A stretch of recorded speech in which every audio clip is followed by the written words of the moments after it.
he's talking about. There's more footage. There's 140 hours that he has, and each episode was only maybe an hour, I think. There's 4 episodes, so there's at least 130 something more hours that he hasn't edited or produced. For some reason, Diddy, around the time of his arrest, thought, I know what I'm going to do. I'm going to be exonerated later, so I'm going to film all this, and then I can use it in my big comeback later when I'm not in jail. Didn't work out the way he thought, and it turns out he went to jail for a few years. All right, he didn't get the full amount, but he still got a few years. And 50 Cent somehow managed to pay for the footage off of the videographer. Probably Diddy's worst nightmare, this. It's got to be up there. Now, we're going to get into what's in the actual documentary, and hell, it's something. Anything that surprised you from that footage? The footage, well, I mean, it was really interesting to see his last days of freedom, and what was sort of important to him. Obviously, there's phone calls with his attorneys, with his team. It was very interesting to watch a man who's known for his brand presence. He has a really amazing knack for marketing and all of that, and how he was sort of taking that into account and how he was coming off to the public, in the days leading up to his arrest and indictment. Like 3 or 4 pictures in the documentary that I've seen of myself. Some people say they saw more, but I know three different times where I was certain places that you could actually see me in the documentary. When Netflix released Sean Comey's The Reckoning, many viewers sensed something was off almost immediately.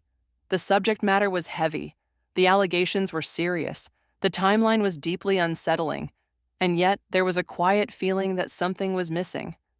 Not facts, but moments. Not accusations, but reactions. The story felt carefully framed, edited, even softened. That's when rumors of unreleased footage began to circulate. According to insiders, the documentary had access to far more material than what ultimately made it on screen.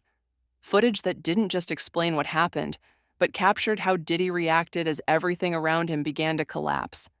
This wasn't old archival content.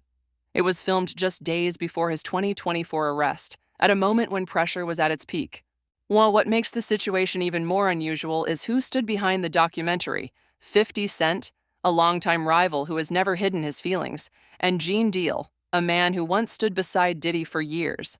That pairing alone raised eyebrows. But when legal threats followed the documentary's release, it became clear something deeper was unfolding. Netflix maintains that all footage was obtained legally. Diddy's team claims private material was stolen. 50 Cent hints that far more remains unseen. And Gene Deal insists this is only the surface. So the real question becomes simple. What did Netflix choose not to show, and why? Reason, Diddy, around the time of his arrest, thought, I know what I'm going to do. I'm going to be exonerated later, so I'm going to film all this, and then I can use it in my big comeback later when I'm not in jail. Didn't work out the way he thought, and it turns out he went to jail for a few years. All right, he didn't get the full amount, but he still got a few years. And 50 Cent somehow managed to pay for the footage off of the videographer. Probably Diddy's worst nightmare, this. It's got to be up there. Now, we're going to get into what's in the actual documentary, and hell, we need the core theme to be, you didn't do anything wrong. You didn't do anything wrong on any front. By the way, these conversations, the lawyer had no idea he was recording them. So when the lawyer's like, yeah, we need everyone to believe you did nothing wrong, it kind of takes away from when the lawyer is out in public saying, yeah, my client is completely innocent. And now he showed the behind the scenes where he clearly didn't think he was very innocent. So not Diddy's smartest move. However, throughout this journey, you'll see he makes a lot of crazy decisions. I don't think it's working. I listened. I've been a superb client, as you said. I jumped on the plane. I'm coming to New York, but I'm just running around waiting for a shoe to drop. He's shitting himself right now, in case you can't tell, and he really doesn't look good. It's the middle of September, and there's still no indictment. Bro, then you have to have a spokesman. You have to have some sort of comms to constantly be pushing that, Mark. Because you may just be the person that you just may watch CNN. You know what I'm saying? And there's 9 billion people in the world, and 7 billion of them is on Instagram. in TikTok. He's basically trying to get control of the narrative. That's what he's really worried about. He wants public perception to be, this was all bullshit. Unfortunately for him, we'd all seen the CCTV of him beating the shit out of Cassie. So, like, we know you're not a good guy, man. That's out there. A statement from your solicitor is really not going to change that. We have to find somebody that'll work with us, whether they from this country or from another country. It could be somebody that has dealt in the dirtiest of dirty business of media and propaganda. We need to brainwash the motherfuckers right now, and we need people who are used to working with the dirtiest of dirty, because that's what he is, and he's admitting it. How could you let this footage fall into the hands of 50 Cent, my guy? And honestly, it always comes down to money with Diddy, because Diddy didn't get rich just because he was, you know, clever in music. Diddy got rich because he robbed people all the time, and him not taking care of the people around him, it just comes back to bite him a million times over. It's like we have a movie, you're speaking this language, and you know what I'm saying, we need subtitles, and we're not providing the audience with subtitles. And I invited you to this movie, and you in this thing, you don't know what's going on. You just see you just see the images, you know, quickly. Now it has a whole life of its own. I gotta say, this whole doc was edited well. When he said you just see the pictures and they cut to the CCTV.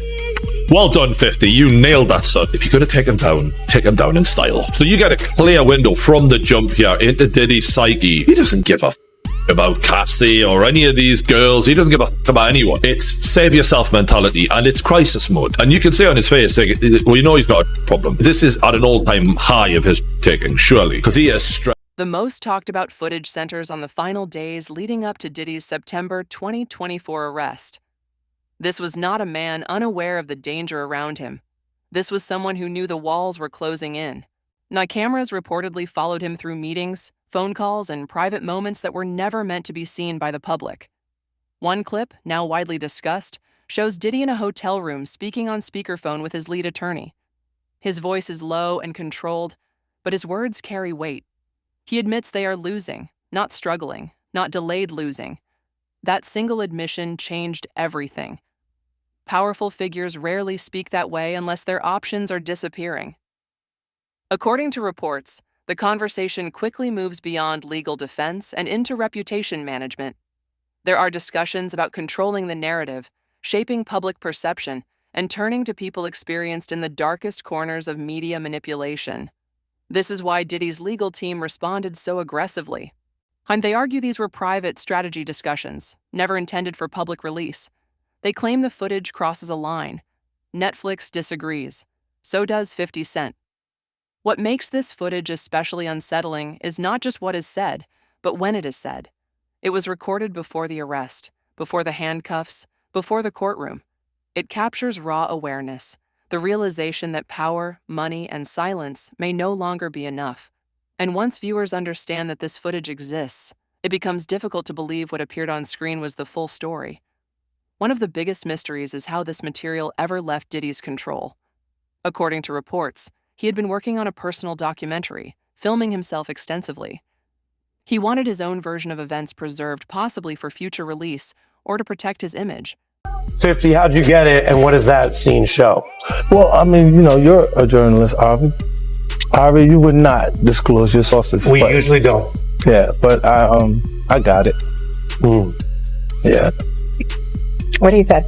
and what do you think it conveys? Because we see someone trying to pull the strings and talking about, he would say affecting, others would say manipulating the public views of the allegations.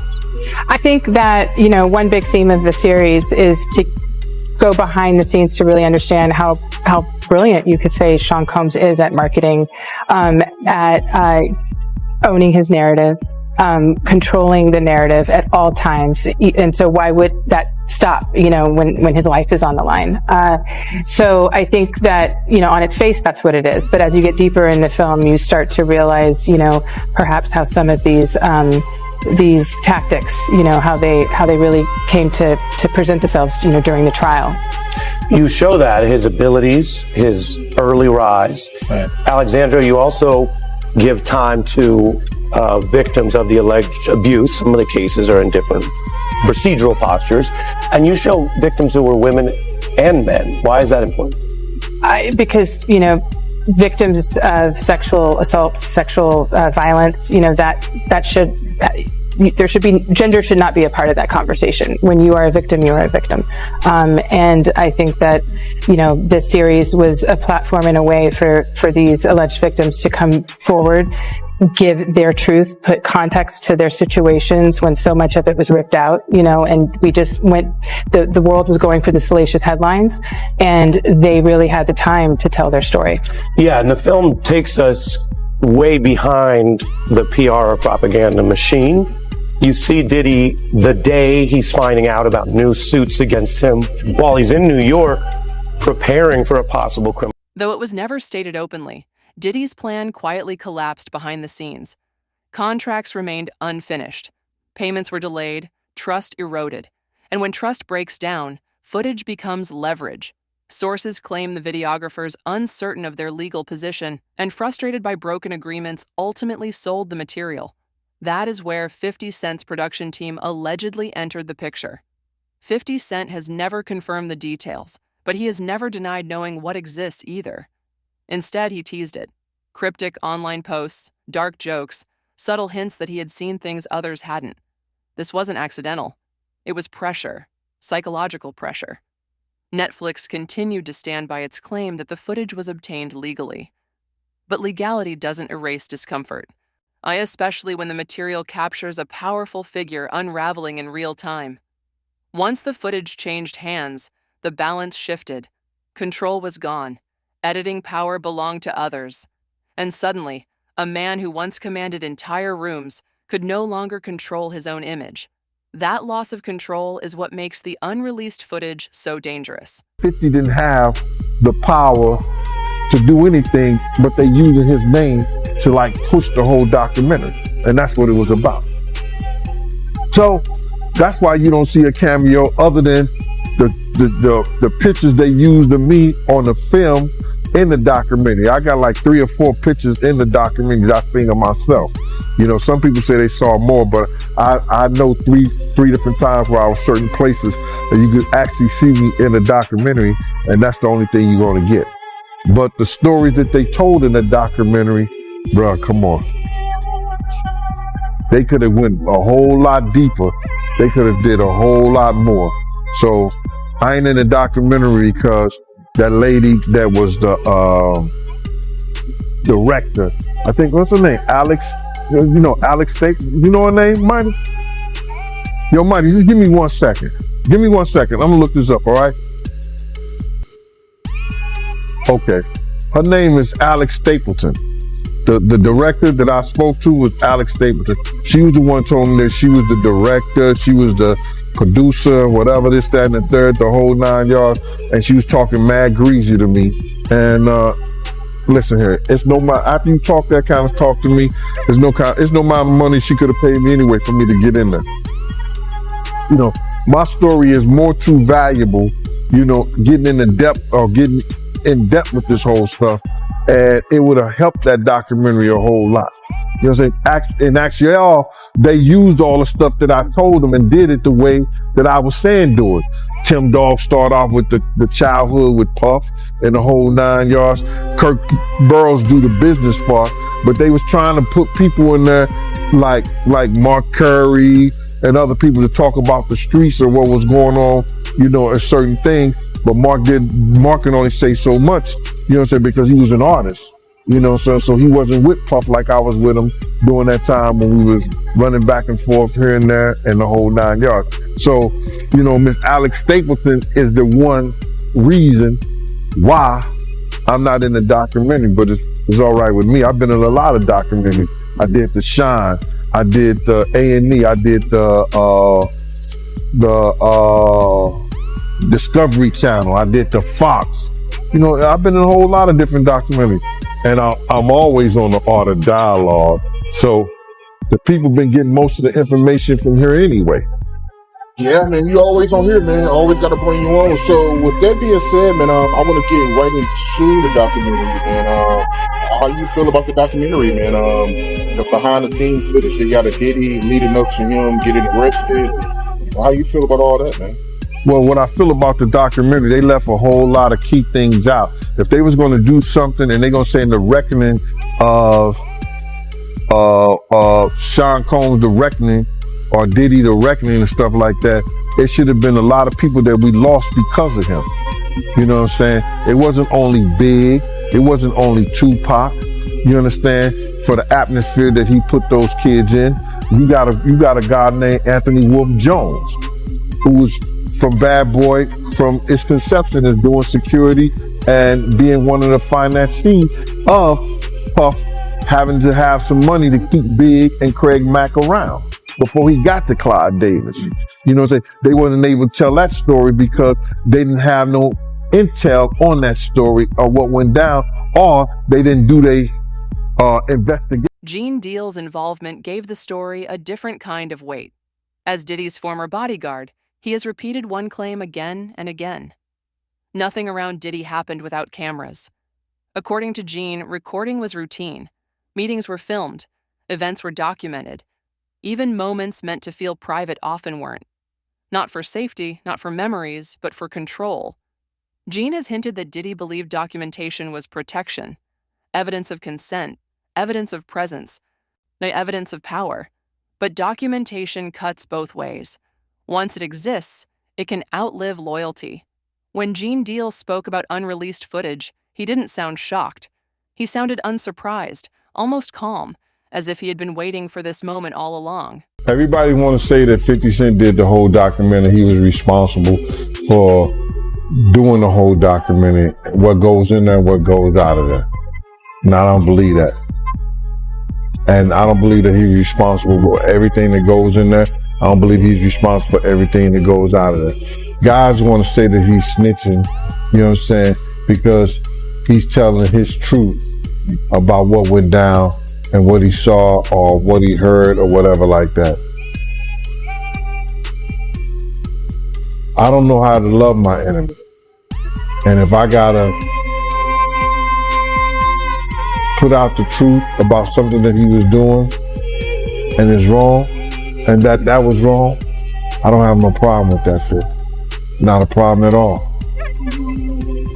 Keep doing it. Maybe enough men come out and speak out on some bullshit. You know what I mean? Yeah, and they're saying that Diddy's family is preparing a $1 billion lawsuit over this documentary. I think they dropped it already. I don't think they ain't gonna have a chance, because before you put something out like that, they're gonna dot their I's and cross their T's. They're gonna make sure everything is in place. And if Puff had friends over there at Netflix, if it haven't came down, if it haven't came down yet, they ain't got a leg to stand on. Yeah, you just made me think of something. I'm sure Netflix has 1 million lawyers, and I'm sure they have plenty of lawyers go over this thing to make sure it was airtight. Yes, sir. And they might probably even cut some stuff out that maybe they weren't even sure about. Just probably. Well, Gene, I appreciate you taking the time. Dope content as always. And I wish you luck, man. I know, man, you get on these interviews and they go crazy, man. Yeah, man, listen. A lot of people want to, come at me, and everybody want to find fault in 50, find fault in me, find fault in anybody who's speaking out against the evil that's been going on. But what about find fault from the person who did it? Find fault for the person who starved their artist. Find fault for the person who led an artist out there to lead to his death. Find fault in a person who set up the atmosphere for one of the greatest artists in hip hop to lose his life. You know what I'm saying? Find fault in a person that allegedly had a person sore in the middle of the night and they didn't want to be sore. Find fault in this individual who did all this crazy shit to people instead of find fault in the people who's talking about it and letting you know about it. Why do you think people defend Diddy? That's crazy, right? I used to really believe they really want to be in the Diddy party. So He suggested that what the public has seen is restrained, carefully selected, and that far more exists that could completely change how people understand the situation. That statement matters because Gene isn't speculating from the outside. He was inside. He saw how the machine worked. So when he says the cameras never stopped rolling, it reframes everything. It suggests the Netflix documentary isn't exposing hidden secrets. It's only opening a door that was always there. And behind that door may be far more uncomfortable truths. While Netflix has confirmed that not all footage was used, that admission alone is revealing because platforms rarely say that unless the unused material is sensitive. Reports suggest hours of footage were deemed too risky, emotional breakdowns, financial stress, paranoia, reactions to lawsuits, and conversations that blurred the line between personal and legal strategy. Netflix chose what could be defended in court, not necessarily what told the full story. That decision created a gap, and into that gap stepped speculation. Social media, industry insiders, former associates, everyone began asking the same question. What didn't we see? 50 Cent fueled that curiosity deliberately. He hinted that the footage Netflix skipped still exists, that his team may still have access, that this wasn't the end. This is why the documentary feels incomplete. Not because it lacked accusations, but because it lacked rawness. The moments when masks slip, when fear shows, when confidence cracks. Netflix protected itself. 50 Cent protected the suspense, and Diddy's team tried to shut everything down. But once the idea of unreleased footage enters public awareness, silence itself becomes suspicious. See this, but apparently there's another 100 hours of Diddy footage on the cutting room floor. So Diddy is still doing press. I mean, Diddy. 50. Diddy is not doing press. No, he's doing press on the yard. He's doing press like he's doing push-ups. No, 50 is still doing press, and obviously with the success of the Reckoning documentary, he's talking about this more footage. Is 140 hours that he has, and each episode was only maybe an hour, I think. There's 4 episodes, so there's at least 130 something more hours that he hasn't edited or produced, and he's saying that he may put it out on YouTube just to put it out there, like on his 50 Cent Devo page. I don't know if it'll be on his page, but he just said he doesn't know if he's going to release it with Netflix or through Netflix. He might just put it out on YouTube or wherever, some other platform. But the one thing that he said that was interesting is he said because you see people out here trying to say, oh, the documentary can paint a narrative, this and the third, and his words were if you see the rest of this footage, there will be no more kind of like, oh, you can paint this narrative. It's pretty clear cut. The things that are being said in the documentary, the things that he still can't believe Puff, because he says that a lot. Like he can't believe Puff actually recorded all of it. Yeah, but I mean, so why does 50 not put that? If it's that damning and that crazy, why not put it in the doc? I don't know why. I don't know why he didn't put it in the doc. Maybe the stories. Maybe he had more people that he would need to interview and have sit down for the documentary to kind of go through those stories that are in there.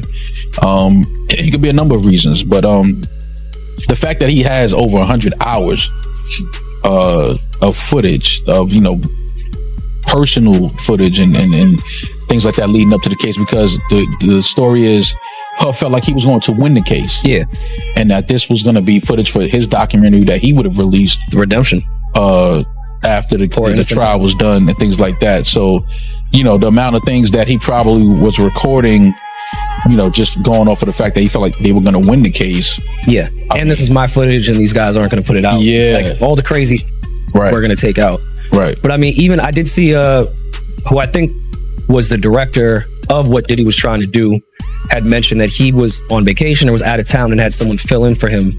And that's the only footage that made it to the doc because that guy sold it.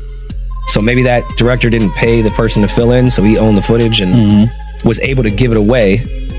But maybe all this other footage, 50 doesn't have permission to put out.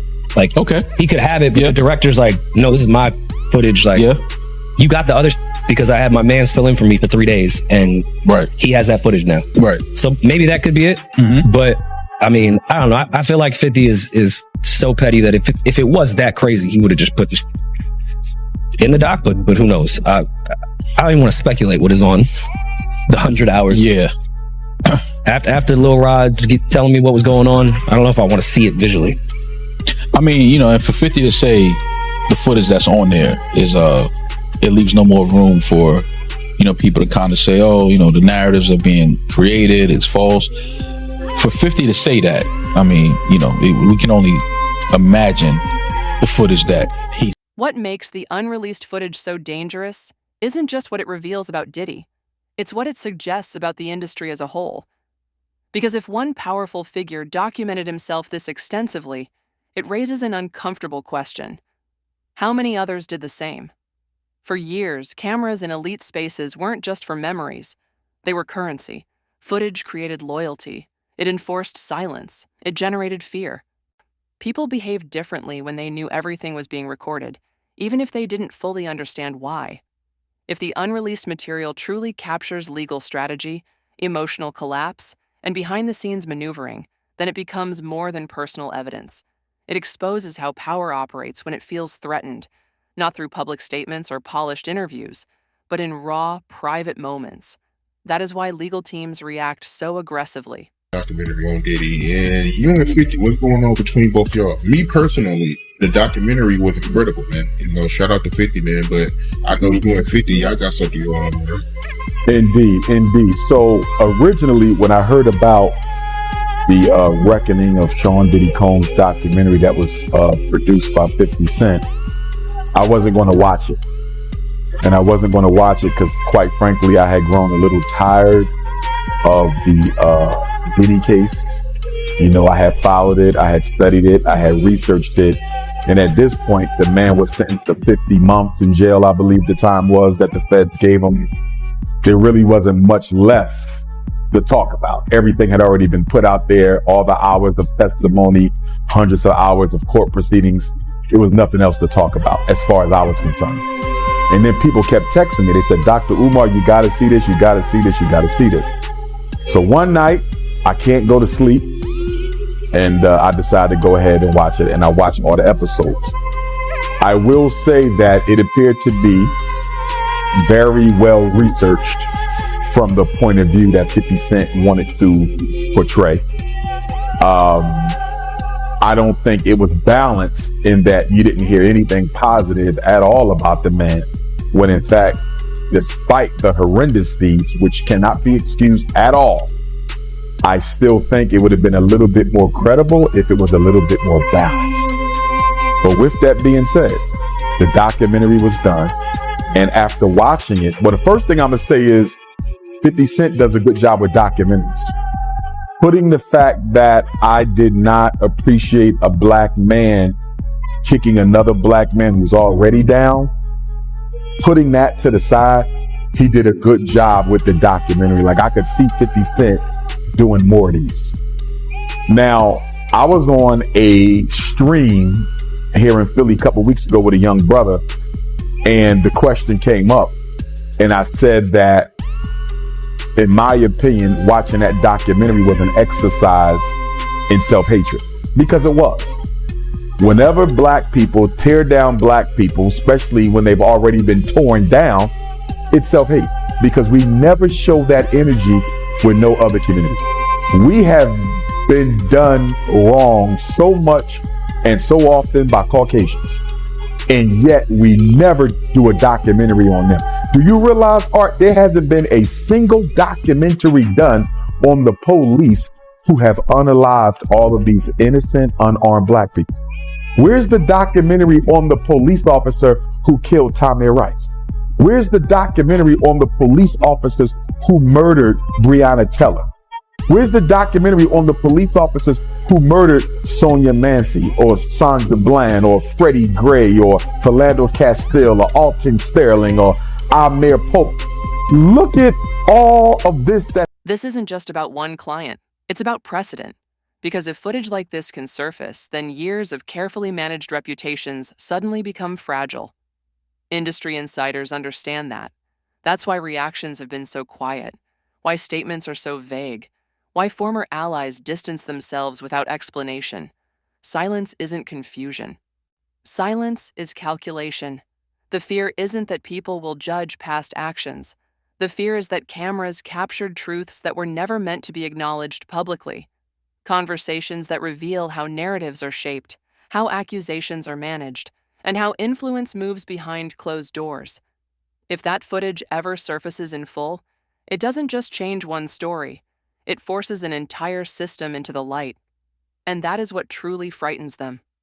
This story is no longer just about a documentary. It's about who controls the truth when power collapses.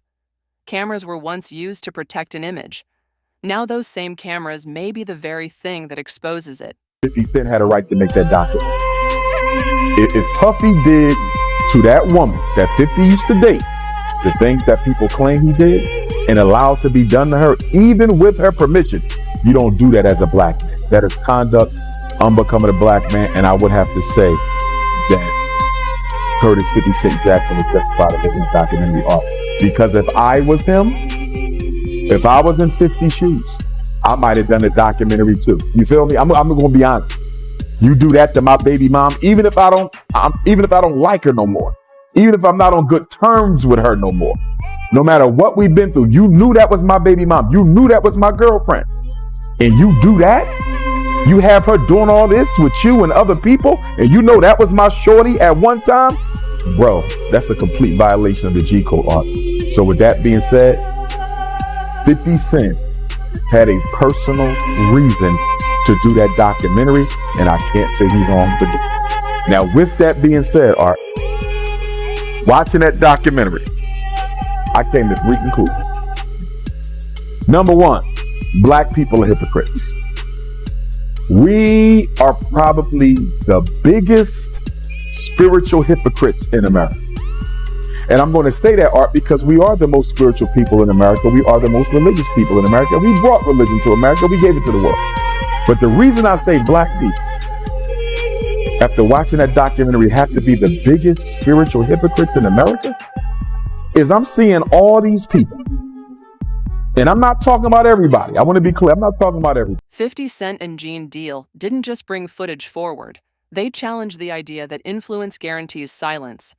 Netflix showed part of the story, but not all of it. And the public knows that now. The most unsettling part isn't what has already been shown. It's what may still be hidden. Footage locked away, sealed, unreleased, waiting. Because once people believe there's more, they stop trusting what they see. So, the real question isn't whether more footage exists. The real question is this: if it ever comes out, will it confirm what people already suspect or reveal something far worse than anyone expected? Let us know what you think in the comments below. If you enjoyed this video, hit the subscribe button so you don't miss any future uploads. And until then, fam, keep it